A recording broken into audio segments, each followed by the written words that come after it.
ఓం నమ శివాయ.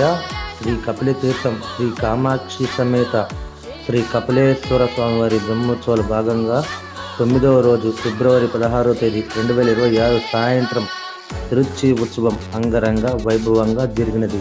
రేపు ఫిబ్రవరి 17వ తేదీ 2026 ఉదయం నటరాజ స్వామి సూర్యప్రభా వాహనం, తదుపరి త్రిశూలాస్థానం, సాయంత్రం ధ్వజావరోహణ, రావణాసుర వాహనం. ఓం నమ శివాయ.